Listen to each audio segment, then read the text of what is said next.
guys, pag-usapan lang natin ang breaking news. May pasabog nga naman kasi ang bali-balita. Exclusive na pinag-uusapan ngayon. Catherine Bernardo hindi napagod magmahal kay Daniel Padilla.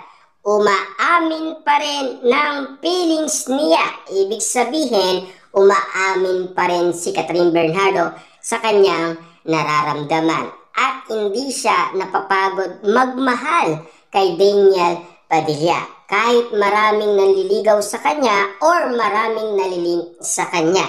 Iisa lang ang tinitibok ng kanyang puso, si Daniel Padilla pa rin. Kahit sinasabi noon ng maraming tao na pagod na daw si Catherine Bernardo kay Daniel Padilla at sumuko na.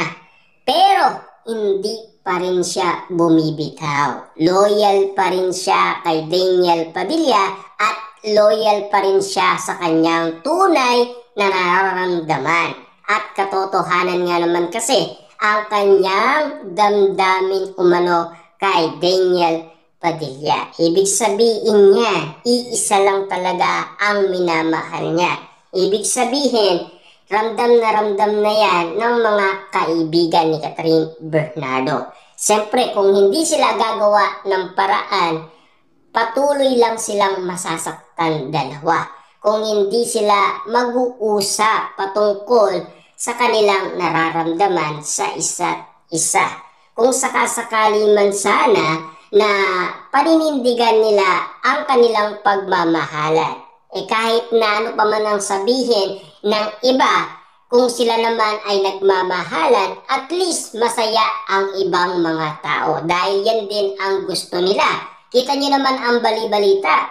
Ang sinasabi nila, nagkabalikan na daw ang Katniel. Yan kasi ang mga pinag-uusapan at yan din ang saloobin o reaction ng maraming tao. Dahil sa mga nakikita nila. Yun kasi ang pinang-aawakan nila. Lalong-lalo na ang damdamin ni Catherine Bernardo at damdamin ni Daniel Padilla ay iisa lang.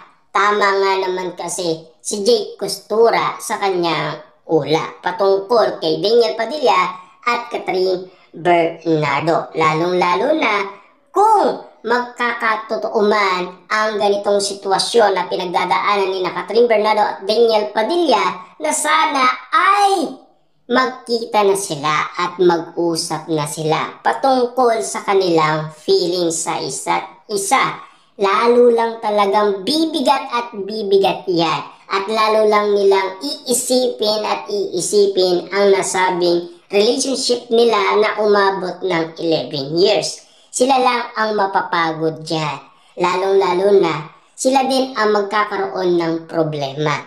Kung hindi nila gagawan ng paraan or solusyon, kung hindi kayang isolve ni Daniel Padilla at Catherine Bernardo, patuloy lang silang masasaktan sa isa't isa kung meron pa rin silang nararamdaman sa isa't isa.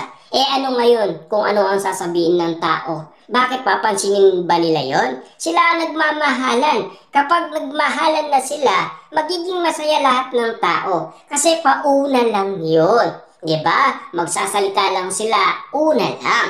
Pero dapat ang iniisip nila kung ano ang feelings nila sa isa't isa. At kung ano ang nararamdaman nila sa isa't isa. Bakit hindi nila ibalik ang kanilang pagmamahalan? Malay natin, maging masaya ang karamihan.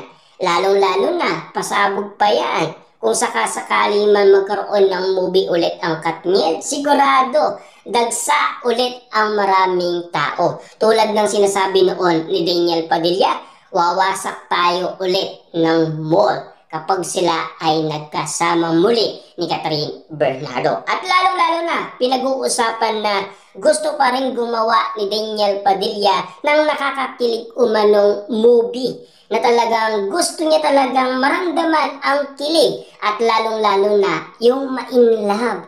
Lalong-lalo na yung kikiligin ang maraming tao. Yung ma-spark talaga yung tao sa kilig at babaliwan nila yung kilig na gagawin ni Daniel Padilla at Catherine Bernardo. Lalong-lalo na kasi may movie tayong iniintay, ang After Forever. Lalong-lalo na kung sakasakaling yan ay magawa na nila. Sigurado, bongga ang pasabog. At napakalupit nga naman kasi matagal na yang iniisip ng karamihan. Lalong-lalo na sa mga pinagdadaanan ngayon ni Daniel Padilla at Catherine Bernardo, sa sitwasyon nila, sila lang talaga ang magkakaroon ng problema sa ganyang sitwasyon.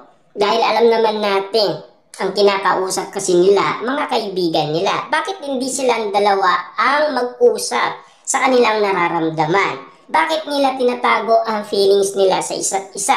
Kita niyo naman si Catherine Bernardo, lumalabas ang kanyang tunay na nararamdaman kapag siya ay umiinom. At doon niya dinadaan para masabi kung sino ang kanyang minamahal. Na alam naman natin kasi, no? Ang kontrata kasi ni Catherine Bernardo, nung siya ay pumirma ng bagong kontrata, kasama niya si Mami Min Bernardo. Ibig sabihin, nung pumirma ng kontrata, si Mami Min Bernardo at Catherine Bernardo ay hindi matatanggi ni Catherine Bernardo na kasama si Mami Min Bernardo. Papaano yan? Kasama ni Catherine Bernardo si Mami Min Bernardo. Gusto ba ng pamilyang Bernardo na magkaroon ng balikan? Kaya ang pinag-uusapan noon na project ng Katniel kung bakit sila nagkita at nagkausap. Kasi collaboration project yon. Kasi alam naman natin si Ma'am Min Bernardo ay hindi pa rin payag umanong magkaroon ng balikan ang Katniel. Tutol umano ang pamilyang Bernardo. Kita niyo naman galit na galit umano dati ang pamilyang Bernardo. Talagang nagpo-post sila. Kita niyo naman si Kit Bernardo, yung critic post niya kung ano ang kasalanan ni Daniel Padillang nagawa kay Catherine Bernardo.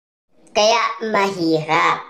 Kaya ang iniisip ni Daniel Padilla ay nahihiya umano siya kay Catherine Bernardo sa sitwasyon nila. Dahil malaking problema ito kapag sila ay nagkaroon ng balikan. Pero sana wag nilang isipin yon na alam naman natin kapag nandyan na, baka pumayag din naman ang pamilyang Bernardo. Kasi sa sitwasyon nila ngayon, kung talagang mahal naman nila ang isa't isa, bakit hindi nila ipakita at patunayan kay Mami Min Bernardo at Daddy Teddy Bernardo na mahal ni Daniel Padilla si Catherine Bernardo? Hindi yung palihim at pasikreto